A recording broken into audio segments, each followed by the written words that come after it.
My guest today is Mark, one of the smartest guys I know.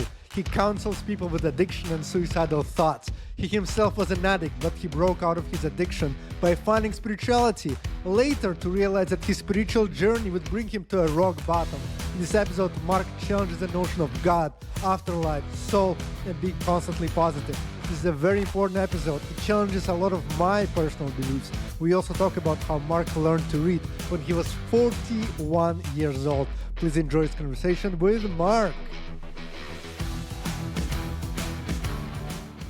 Hey guys, Natalie here. Before we continue, a quick ask. I know you're enjoying the show. I would like to bring bigger guests, and the best way you can help me is please subscribe, because it helps me to get more reach and give us all more opportunity to learn from the best in the world. I really appreciate you. Now let's go back to the show.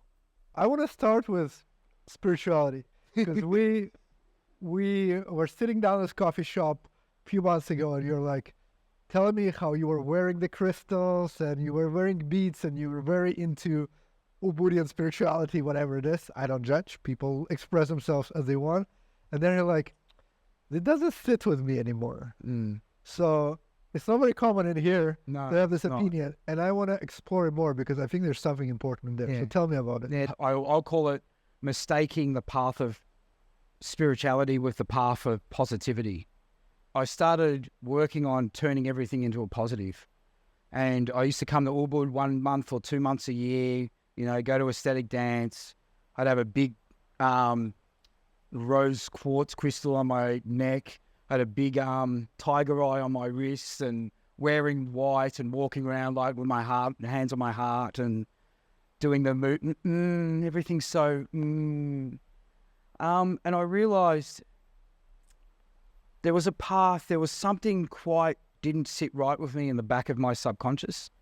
And I remember one day when I was in home in Melbourne, and I remember this day, I woke up one day, everything was positive, turn everything into a positive and into beauty and love. I remember getting outside my house, and I was studying counselling, and I was walking and I remember it was pouring rain, and I remember just, it's raining, I'm going to get wet, but the earth needs the water, and, the ground needs its nutrients, and turning into a positive. And I got to the train station, it stopped raining. And as the train slowly come up to the station, I had this overwhelming thought just come from nowhere, that just jump in front of it. Wow. It would just come out of nowhere, just jump in front of it. And I realized really quickly there and then, I just had this really bright moment that I've gone from one extreme, living my life in a very negative way and struggling with life, to go in the complete opposite of spirituality, what I thought was spirituality back then, and positivity. But I realized I was still avoiding what I didn't want to deal with. I just turned things into a positive. It was still avoidance. And so I realized there had to be some ground in the middle where I had to find authenticity, I would call it. I changed it. I started working on sitting with myself, because, living in Ubud, and I don't have much judgment. There's a little bit of judgment, but I'm okay with my judgment. I'll put it out there. But, there's judgment about, say, people when they say, I hate strawberries. Like, who hates strawberries? But there's judgment, you can't say that word because it's not spiritual. It's like, but hate is a form of love as well. There's a balance between the both. How can you know if you enjoy something if you don't disenjoy it? How do you know what beauty is if you don't know what ugliness is? How do you know what love is if you don't know what hate is? How do you know happiness if you don't know sadness? And I realized I had to find the balance in both, because it was really important for me to do that, actually, and start and if I want to find true acceptance who I am, to me, that's spirituality, is just being in the one with who you are in any given moment. This is very interesting. Yeah. Because as you are saying, Ubud, which is area of Bali, there's a lot of people here who act as they are very connected. Yes. And it's very hard to understand if you're really connected or if you're just doing it to fit in. Yes. Same way somebody's working in the office, trying to fit in or have a talk next to the water cooler and avoiding certain topics. Same, it might be here when somebody is just trying to fit in and they feel that they're spiritual, but they're not. So how do you really recognize once you went too far? It was, to me, it was realizing that spirituality, or the path of learning who you are, it's not about learning, because most people get this, I believe, get this mixed up. It's not about learning to feel good. It's about learning how to feel. And I think that's the construction we get mixed up with the spiritual, let's call it the spiritual world. I'm a Qigong teacher as well. And for me, everything's yin and yang. So I had to go from one extreme to the other to find, for me, what was balance. Because to me, life's about getting as close to that middle line in the yin and yang as possible and living your life on that line. And I didn't want to go to the extremes. And I understand now that part of that journey is you have to go to both extremes to find that balance. So, and I'll give you an example. Now, we're in this beautiful spot now. We have this beautiful view. I don't know if you can't see, but it's unbelievable. But nature, to me, we're creatures of earth. And we see earth is this beautiful Mother Nature, beautiful green trees, flowers, bees, everything's in harmony with each other. But it's also, and we're from that. And that's what makes us spiritual, like the movie Avatar, I think sums it up for me. But we're also, Earth is also that volcano that's 60 kilometers away that could go off any minute and kill us all. It's not one or the other, it's both. And we come from that, we're the same. And to be spiritual, we got to understand that concept. Because, and I'll give you another example for me how it works. If you're in a hospital and your heart is hooked up to a machine, it does this, yeah? So your heart is literally beating at life. Like, that's life. Up, down, beautiful moments, terrible moments. But most of us live our life trying to live like this. When your heart's hooked up to a machine, that is not good. Yes. Yeah, that's what you want. But it's about learning how to be kind to yourself and understand and learn to sit with yourself and look after yourself when it's going like this.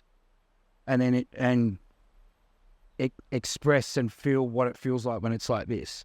The spiritual journey is not, to me, it's not about feeling good. It's about learning how to feel. So why are people so enchanted with all the attributes, crystals and all the beads and all the ceremonies and everything around it? Because, I mean, I understand that they do it to get connected more. Yeah.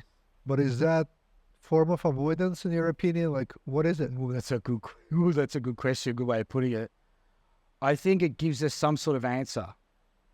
Most people don't look. I'm a massive believer. My whole work, how I work with psychology and human behavior, it's about looking in to go out, but most people look out to go in. So, for example, rose quartz is about self-love. The reality is, why do we need a rock to give us self-love? Shouldn't we be learning to do that for ourselves, not learn it from a rock?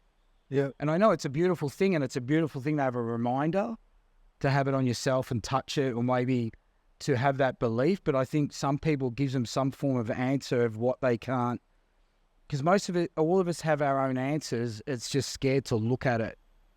So it's easier to get the answer from a crystal, for example, or astrology or gene keys. And it has its benefits, but I believe it gives us some sort of answer instead of looking at going in. Because the reality is, we don't need rose quartz to give us self-love. It's about learning how to do it for ourselves. But then people might say, well, astrology tells us something we don't know. We can look into somewhere that can predict something that we don't know. They can connect with something that is not evident. Yeah. What is your view on that? I think astrology, it can give you some sort of answers and it gives you some sort of connection. But, I mean, for Qigong, for example, the universe is huge. If astrology is about our connection to the universe and stars, why do we limit to the ones we can only see with the human eye?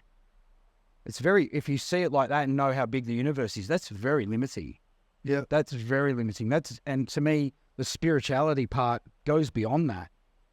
It's beyond that, where there's a part in life where reality is we're a virus on a planet in a way, or just a cell on a planet compared to the universe. But then the other half of that reality is we're part of the universe. It's both. There's a balance of both. But for me, and I understand it gives people some sort of connection and answers, but it's still giving you answers looking outside yourself instead of asking why. Why do I do this? Why do I fall in love with a partner who treats me like shit? Oh, it's because I'm a Leo. Well, it could be that, but it could be, it could be something else that you have the answers to that you need to find. Yeah. Yeah. Yeah, this is pretty crazy. To me, when I just came to Ubud, it seemed very strange. People walk bare feet. People wear robes. It's like a weird place. Everybody's trying to look like Jesus. Yeah. Not everybody, but there's the big subset of people. The big subset of people who are like going that way. Yeah. And you're like, it doesn't help. Like, I don't get it. I mean, I don't judge, but I also don't get it. Yeah. Does this really help? And maybe it does. Yeah. But I guess I need to invite more of those people here to Yeah. to ask that question. Understand, yeah. Yeah, but for you, it didn't help. It helped me. It helped me to see. It helped me to have an understanding that, if I want to find myself, the only way I can find myself is by looking in. Most of us, I'll give you another example how I see it. Most of us will look at a path to look at ourselves. It's like walking through the jungle. You don't know where you're going. Say astrology's on the other end. You're walking through the path, but there's a part in life where, because of our ego, a lot of people can't admit we're wrong. And I've got a theory around that through human behavior. It's not about, most people go, oh, this need to be right. And I believe we have this need to be right. It's not about being right. It's about not being wrong, because we don't want to feel the feeling there's something wrong with us. We don't want to admit, like, if we admit there's something wrong with us, it crushes us, it defeats us, it crushes our ego. So if you're walking through the jungle, we get lost. Most people will keep walking to try and find their destination instead of going, oh, maybe I'll drop my ego and go back to where I was found before, and then choose a different path to find where I need to go. But most of us can't do. There's a subconscious thing where there's a fear or the inability to admit we're wrong. There's something along those lines that we find it hard to keep moving, because still reality is 2 steps forward and 1 step back is still a step forward. But we don't want to admit when we go 2 steps forward and we're lost, that we're wrong or One core concept of spirituality is God. So the power, that over-encompassing power, whatever is energy, or it's some guy or girl, Yeah. don't get me canceled, in a sky who...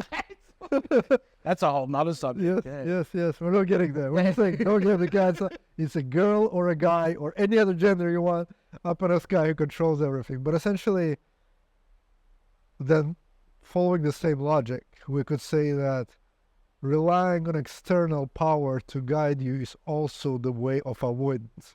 So how is your relationship to God then in this case? Yeah, the God concept is my relationship with God.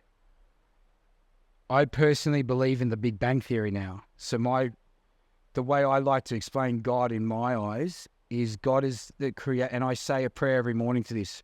God is the energy that created the universe. It's like God is just a word that describes how the universe works. Like driving describes what you do when you're behind the steering wheel of a car. For me, that's God. But God for anyone, to me, it's just it's a concept for you to step into connecting to that thing outside yourself, whatever it is. Yeah. You can call it God, universe. And this being a drug and alcohol counselor, I used to be a drug addict and an alcoholic. So my path was I was in AA for a few years and Alcoholics Anonymous. And the whole concept of that, you have to find a God of your own understanding. And I couldn't understand that concept. So my first God was Eric Cartman from South Park, Okay. because every time I watched South Park, he would make me laugh when I didn't want to laugh. It made me feel not what I was feeling in that moment. It made me change how I felt. So to me, that was a God concept. Yeah. And then water was a concept of God, because if God created life, the only reason I believe that we have life on this planet is we have water. So it just makes sense to me that that's God. The other Which I mean, related to a God concept is the soul, because if there's a God, there's more than we can see. So everybody has a soul. Some people believe in reincarnation. Some people believe in heaven and hell. So all of this is around the same concept that the life continues after you die. yeah. So the concept where the God is just creation of everything, how does the soul fits into that concept? Well, see, I used to believe in the soul. Now I just believe in energy. So I used to believe in reincarnation.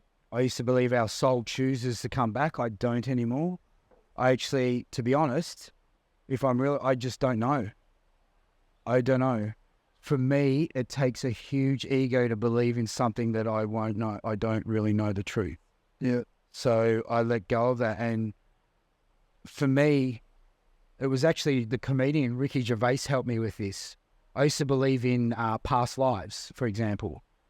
And one day there was something sitting in me that didn't sit. When I was explaining my beliefs to someone, there's still something in my back of my mind going, am I trying to convince this person, or am I trying to convince myself? Why am I trying to convince myself? I believe this. And I sat with it and I realized that the reason I started seeing that it wasn't true because I believed it. It was true because I wanted to believe it. Why do I want to believe it? So I sat in that, and it come to me that there's a reality for me. It's really sad that I may not exist again. Yep. So what I did is I sat in that sadness and I cried my eyes out. That there's a reality. I may go on do another form, or I may not.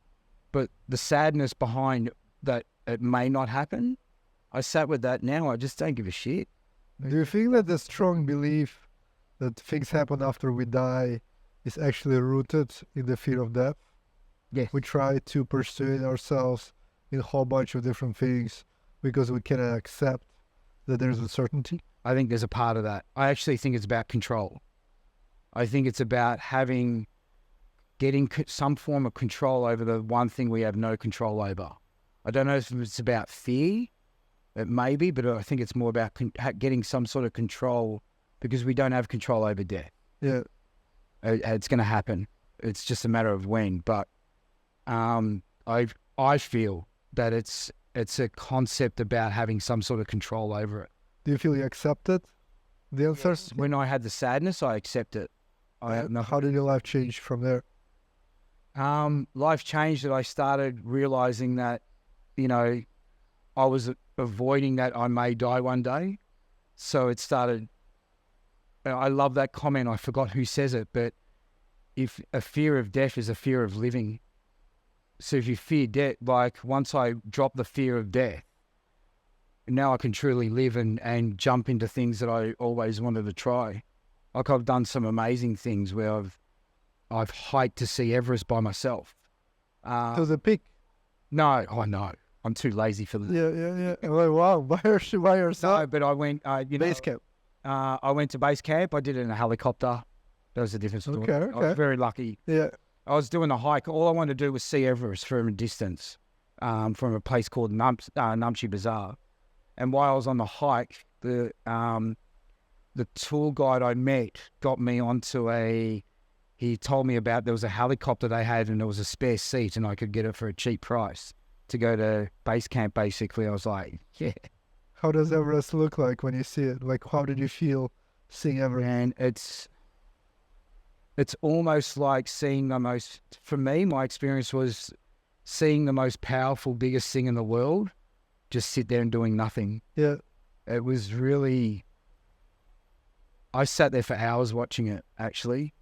Watching how it sat there in the wind, watching the snow get blown off it, watching it go through clouds, and it just sits there. Wow. It doesn't have a thought, doesn't have a worry in the world. It's just the biggest thing on this planet, and it was amazing, actually. So talking about just sit there and do nothing, a lot of people, ceremony plays an important life in their everyday to keep them sane, whether it's meditation, whether for Balinese people is going and creating those ceremonies. And a lot of them also related to the meaning, finding meaning, going deep.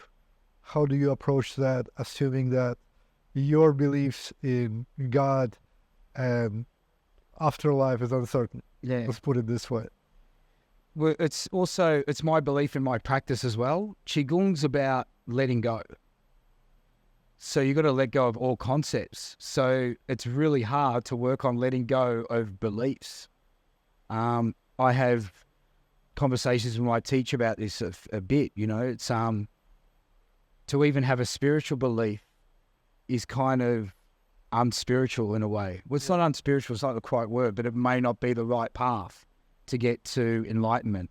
It's not your unique belief. Yeah. If you start to believe in spirituality, it's a conditioned concept that you picked up from somewhere else. Yeah.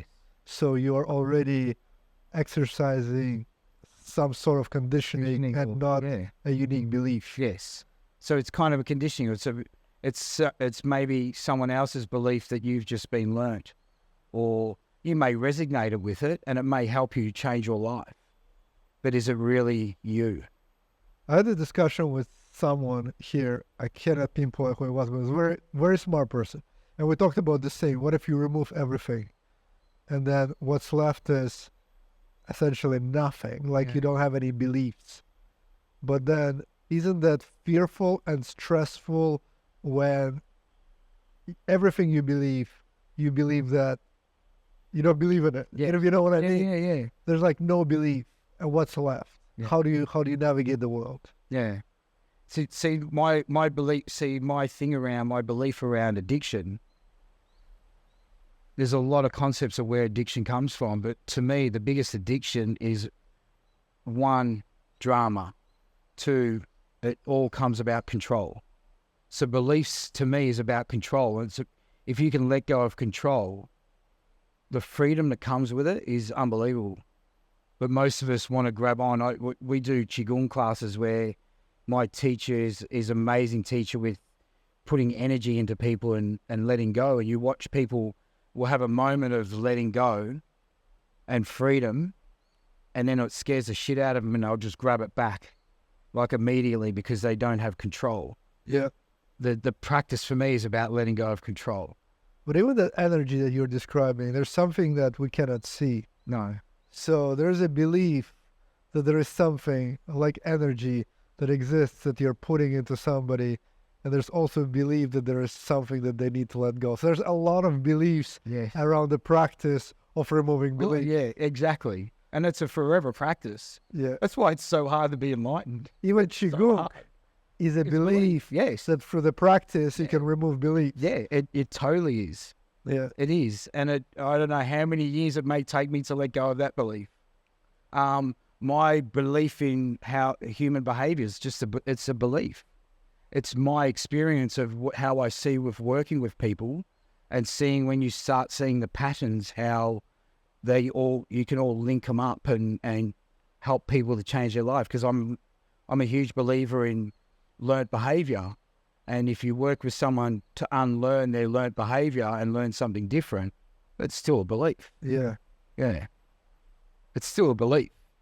And it's still a way to control. Yeah, it is. Qigong, any practice is a way to be in control in the scenario that you're describing, where we're going for your world.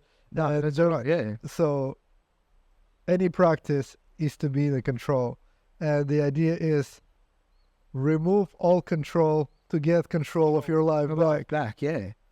Which is funny because Qigong literally means the mastery of energy. So it's basically learning to control energy. Yeah. And energy is ability. Is letting go. Control. It's like, it's really very fucking complicated. That's why it's so hard to be enlightened. It's so hard. Yeah. Yeah. And I don't think there's anybody in a world that doesn't have one belief. No. Because, I mean, the basic belief is you are here is a belief. Yes. I don't think that anybody, there's so much evidence, which is not necessarily true. We might be living in a simulation, but there's so much evidence ingrained in us that we're sitting here, we have tactical feeling that it's very, you can lie to yourself that you don't believe in it. Yeah. But I don't think it's possible not No. to, that like, that you exist or that something exists. That's one of my favorite comments for myself is you can avoid reality, but you can't avoid the effect of reality. Yeah. But what's the difference?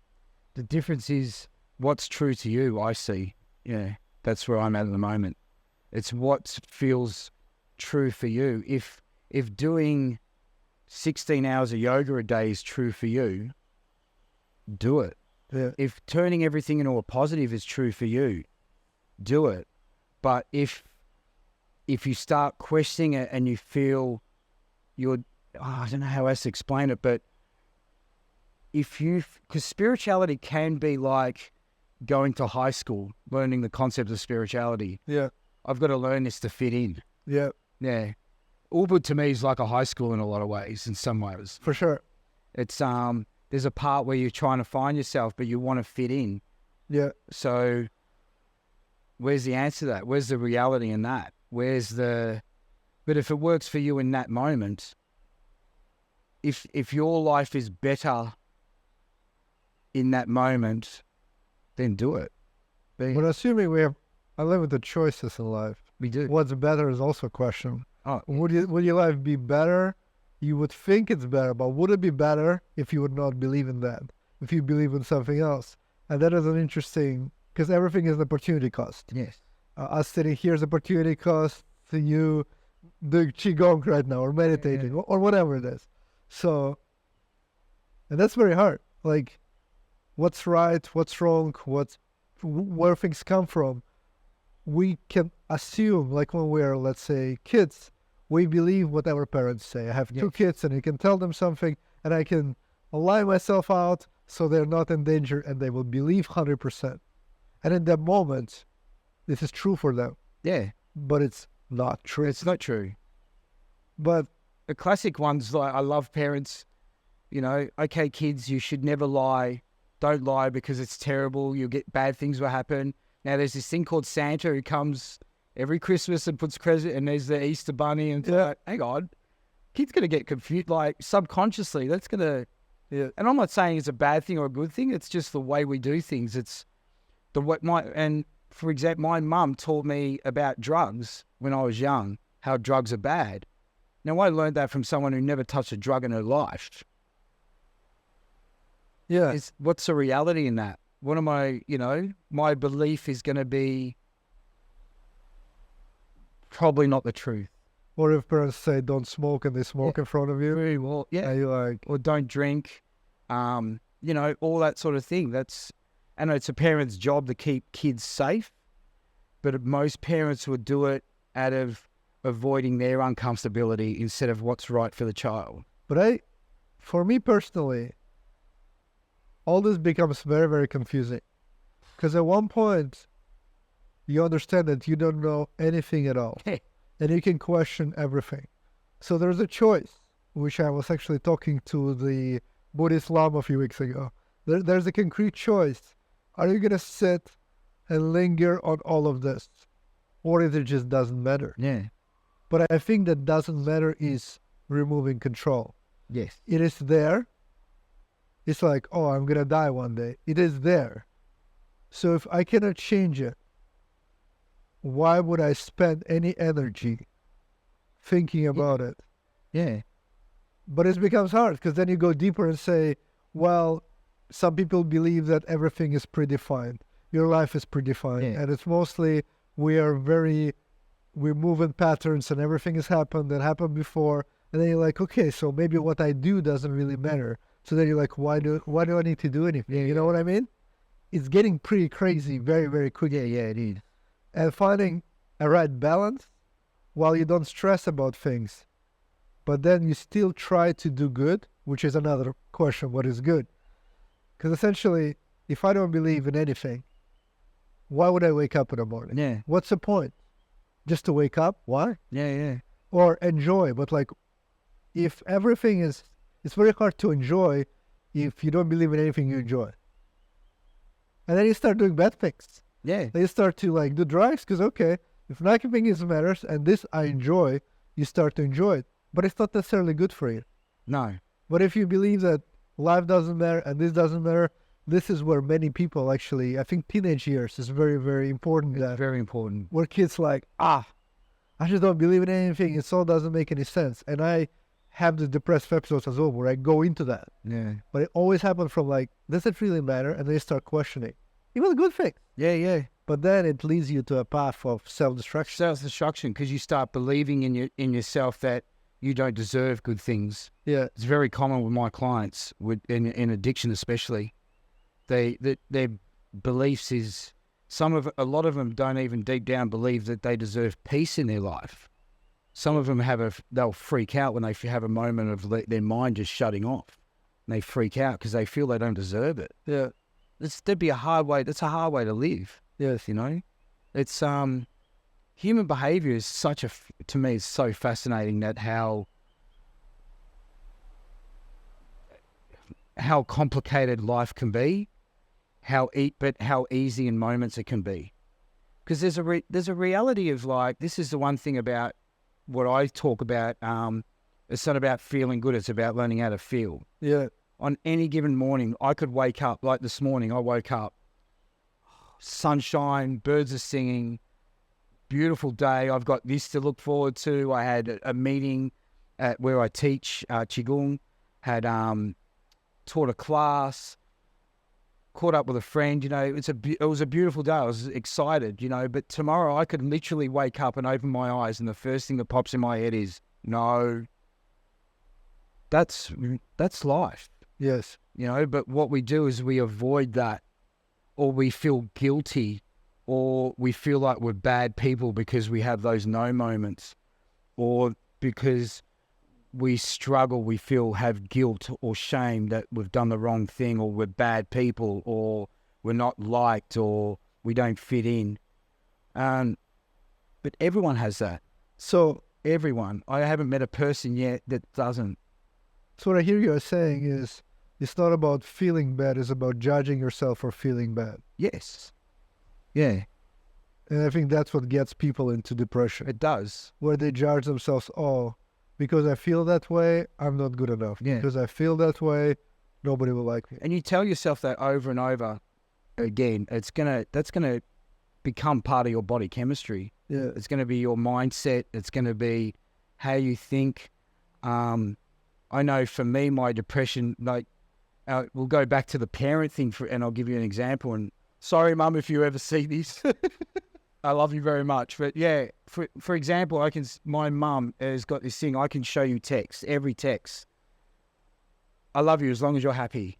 All I care about is you being happy. Now, most people would see that as a good thing. I realized about 3 years ago, because I sat with it, that all my life, and I understand why my mum would do it, but all my life I had this expectation I've got to be happy. Yeah. So when I'm sad, I don't know how to deal with life. Of course, depression's going to keep creeping, because my expectation of my whole life is I've got to be happy all the time. Yeah. And I'm not saying this is a bad thing. My mother did the wrong thing. It's just I'm sharing this as a way. This is how I learned to be in the world. So I found everything hard when I wasn't happy. So of course, what am I going to do? I'm going to become an alcoholic because it gives me some form of happiness when I'm not. Because you're in control. You're trying to get control back. Yeah. And then later on, when the alcohol's not working, the drugs are going to start having an effect. So the drugs started kicking in because I'm chasing to be happy all the time. That's just one example. And I know from my mum's point of view, it's not about blaming my mum or blaming parents. It's about understanding where I learnt the behavior from, because then I can learn to change it. And I can see my mum did it solely because she's a very loving person. She doesn't want to see her son unhappy. So it's about her. It's not about me. Yeah.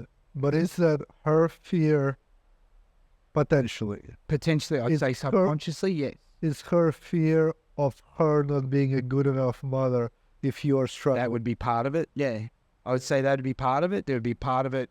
She doesn't want to feel the feeling of seeing her child upset or unhappy. That would be a part of it. So it's also about control. Yeah. Or, to me, it's a lot of... I like it. I start to like it. Yeah, yeah. It's well with me. You can see, you understand it, yeah? When you see it like that, it's it's about control. When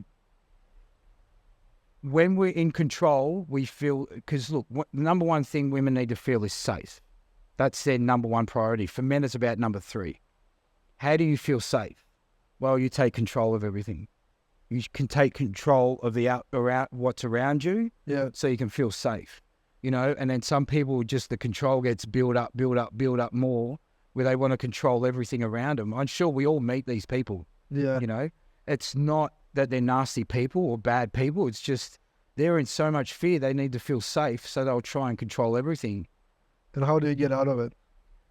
Unfortunately, there's only one way, I believe, is seeing it and start working on changing the behavior. Being okay, feeling safe when you feel unsafe. So it's more like an awareness game where you need to realize how you feel. Yes. You say, I'm trying to be in control right now. I need to let go of it. Yeah. I had this situation where we went to the mountains with a friend. And he's like, I feel like my family really will need me today. And I need to go back. And it's like far away. And we sat down with that. And actually I was like, is it a judging you tries to get your control back? Exactly what I said. Yeah. And I seen something clicked. He's like, yes. And I don't have any education in this, but I'm like, I feel that he's trying to avoid something. There's some conversation uncomfortable for him. He's trying to avoid it. It's like he's trying to create an excuse for himself to get out. And one of those excuses was that he created a story, because he was telling me an hour before how he's very controlling and he tries to orchestrate his life in a certain way because he's very caring, but also very controlling. And I was like, is that a judging you and controlling you, trying to create a story again? And he's like, yeah. I'm like, just look at your phone. If nothing happened, turn your phone off and let's enjoy. Yeah. And it actually changed the whole chemistry of the person. I was like, wow. Yeah, feel safe. Yeah, it's one click. Like, you can literally change your state in a second. The only thing you need is an awareness. Yes. And it is crazy. Awareness and then action.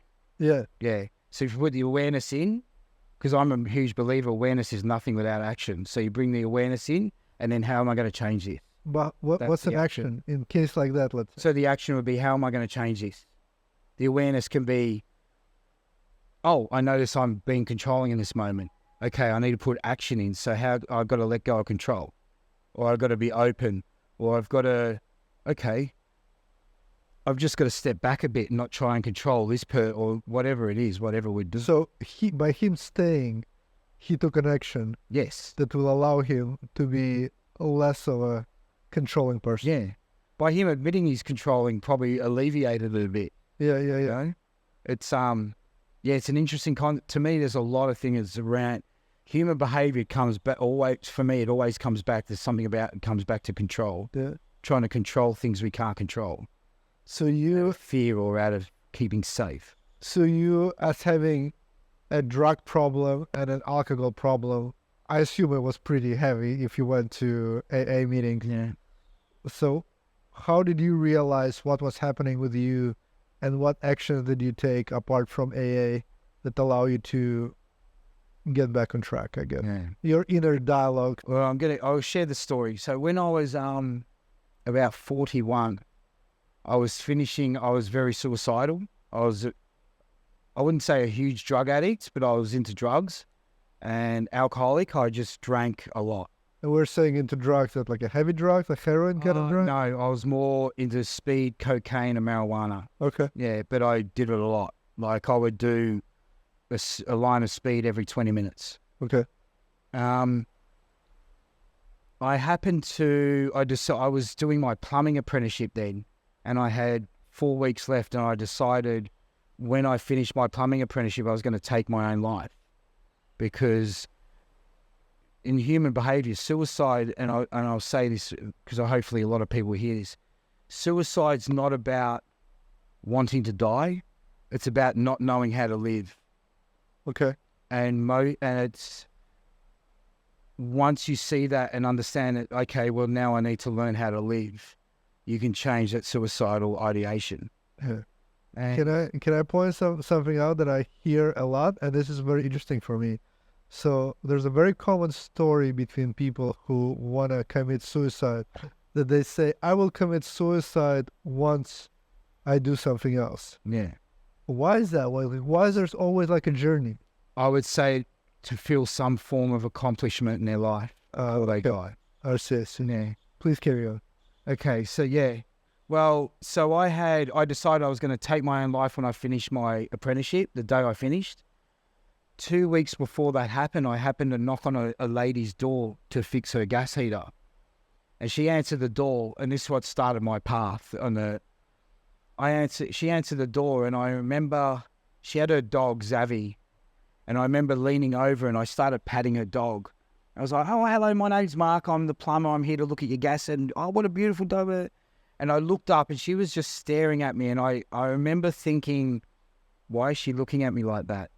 And she turned around and she said to me, you have got a really big heart. Energetically, your heart, it vibrates a lot bigger than most people. But you're struggling in the world and I think I can help you. And I just turned around and I said, who the fuck are you and how do you know that? I hope you can swear. Sorry if it's that. Yeah. How do you know that and who the fuck are you? And she proceeds to start saying, well, I'm a psychic. I work with people. Now, I was far from someone who believed in psychics or anything spiritual back then. But I know what I saw and I know what I felt. The fact that I felt that this was the first time in my life at 41 years of age that someone actually saw me, what I was going through. Wow. So I started asking questions, and that's when I started working on it. And she helped me to realize it's because you struggle with life because you don't know how to feel your emotions. You've learned, most of us, especially in Western society, we get taught to shut our emotions down. You know, men and women have it. Men have it on another level. Yeah. Like it's a sign of weakness for men, whereas women have a little bit of expression, but it's still taught that you can't show emotion. It's not allowed.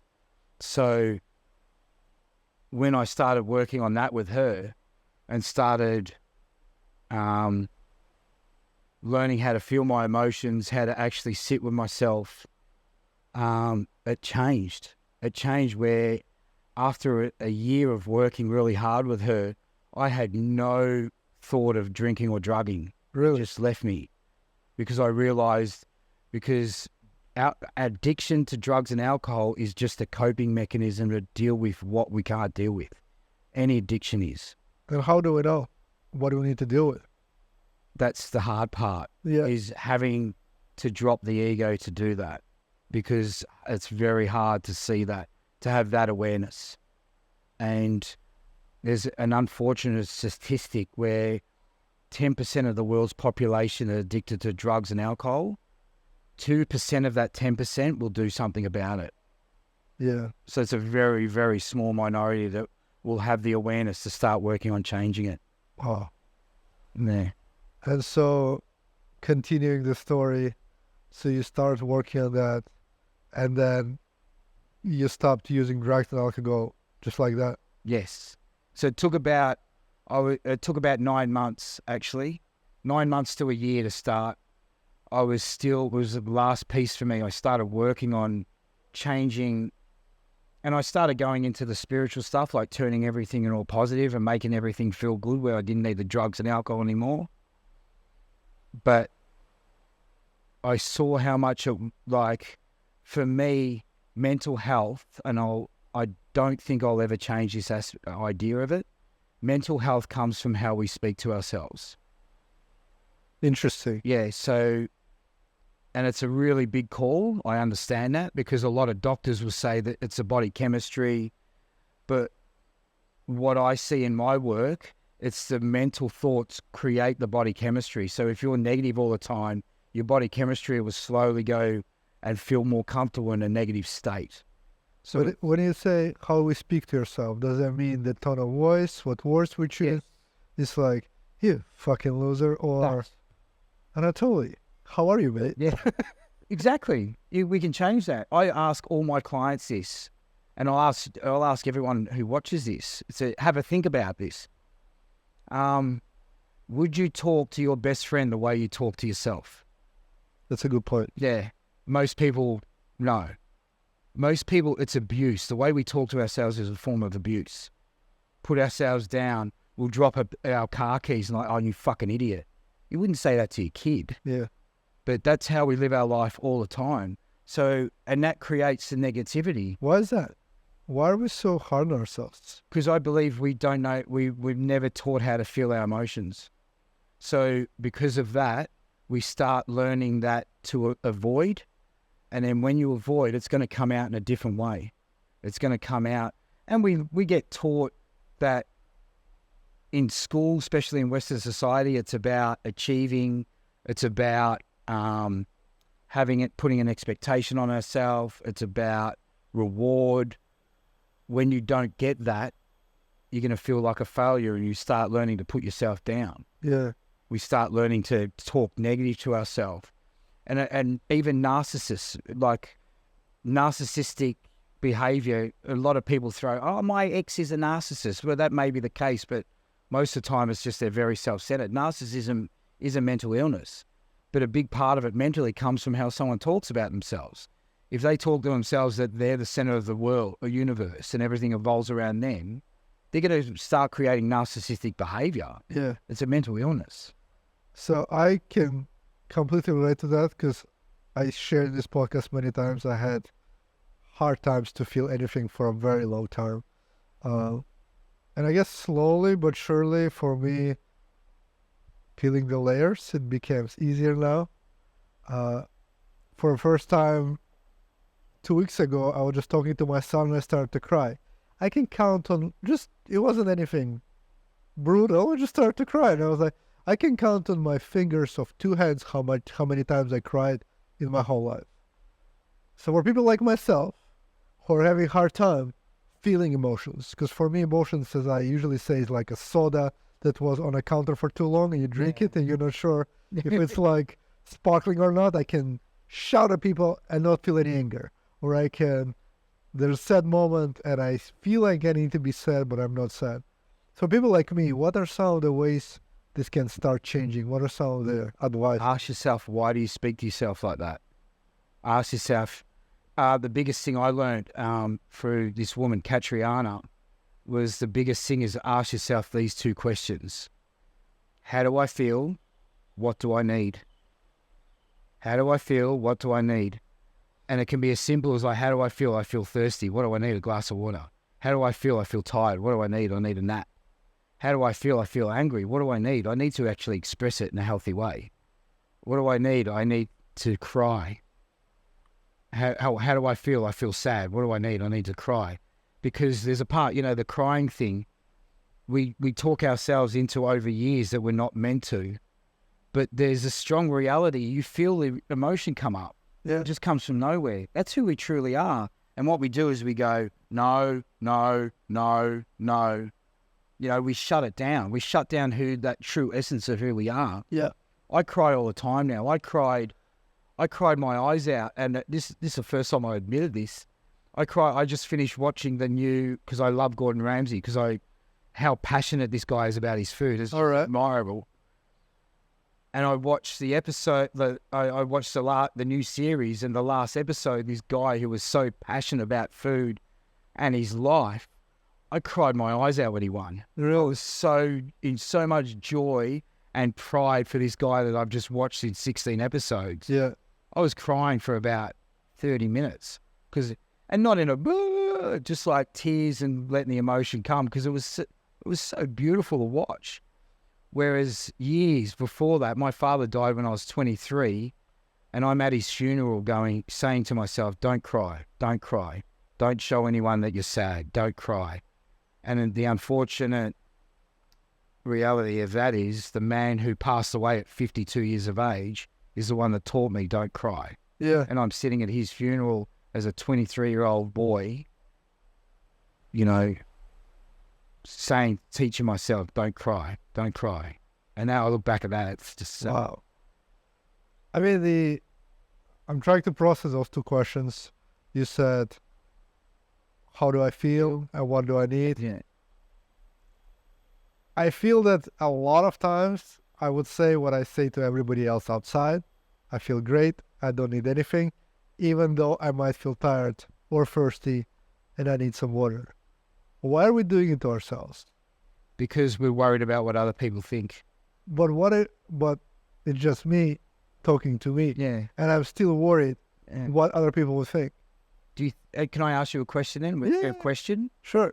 Do you feel in that moment you're deserving of water? I don't know. It's hard to The say. fact you actually think about that is kind of sad. Yeah, it's hard to say. Yeah, you're right. Yeah. Of course. But Yeah. if I think about it, I'm like, I don't know. Yeah. Yeah. The fact you have to even think about that, you should realistically, I am deserving of that water. I'm thirsty. Yeah. But the fact we think about it, that's the mindset we need to work on changing. Yes. So, yeah, I deserve it. I deserve when I'm in a group and chatting and I'm busting to go to the toilet, to get up and go to the toilet.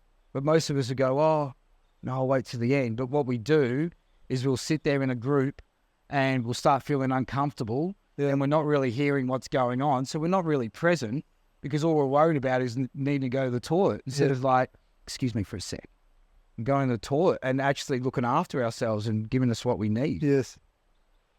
That's a very good point. Mm. I got some awareness right here. Yeah. Amazing.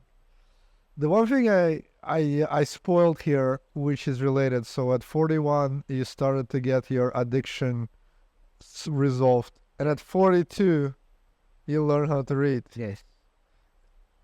Look at you, this well-spoken guy, very smart, beautiful opinions. Thank you. A lot of people take a lot of important information from the books. How did it happen that you know how to read? I'm not judging. I'm just interested in the story. And yeah, why did you decide to learn how to read if you didn't need it for 42 years? Yeah, well, it's looking back as a child, I've got dyslexia. Okay. So when I was growing up, finding it hard to learn how to read, I found it hard. So I do what I did most of my life. This is too hard, so I'm not going to do it. Basically, that's how I lived I never knew this, but that's what happened. I just never asked. I never asked questions. I struggle with this. Can I get help? I never did that. So, and it goes back to looking back now, even think about it now, like believing I didn't even deserve to be helped. But if you're saying, let's put this in a perspective. I don't know how to read, meaning you can't read the sign, you can't read the menu, or you can read the menu, but you can't read a book. I could not read a book. I could read a menu, but I'd have to read things like a few times to understand what it meant. Okay. So because my reading was so slow and I never understood what the words meant, so I could kind of read some words, like let's say 60 to 70% of words, but I could never understand what they meant because I couldn't comprehend it. And I got to a stage later in life that I ignored it so much that I didn't even know. That I learned different ways how to be in the world to avoid reading, and I just denied it, and I didn't even know that I didn't know how to. So if you're in a restaurant, what would you do? I would pretend. I would see something like, say, something I just love. I would see something lamb, and I'd go, oh, I'll have the lamb. I wouldn't read anything else. Oh. And that was basically how I lived my whole life. And in school, like you have to... In school, I was very good at maths and physics where you don't have to read a lot. So Okay. I just chose classes where I had to do maths sums and I could understand that. So you know how to write. I knew how to write. My writing's terrible, but I knew how to write. And but I just never understood what I was reading and I could never comprehend. And then I was literally with that lady I worked with. We were in a one-on-one session one day, and she and I'm so thankful for her for this. She literally one day we were having a talk, and I could see she used to do this thing with her eyes where something will come in and she'll see it, and then you just go, oh, something big's coming, and she turned around and she said to me, oh, I saw this pamphlet yesterday, and it made me think of you, and I thought I would share it with you. see what you think. And she gave it to me, and I did what I always did. I just looked at it for a minute, and I just went, oh, yeah, that's interesting. And she turned to me and said, what did it say?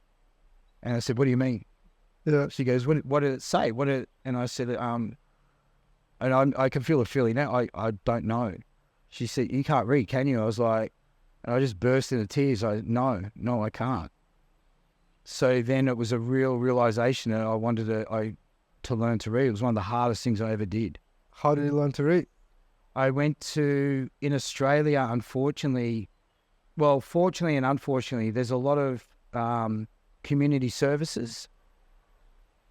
And I started going to local community services and do you have learning to read subjects? And they said, yes, we do. We have a class once a week. But there was a thing in Australia where English had to be your second language to qualify. So if English was your first language like me, you weren't allowed to be in the class. I went to 13 community services. Wow. And then I finally found a lady who turned around and goes, I don't care about the rules, I'm teaching you. And we started learning how to read. She started giving me, she could see very quickly what I needed.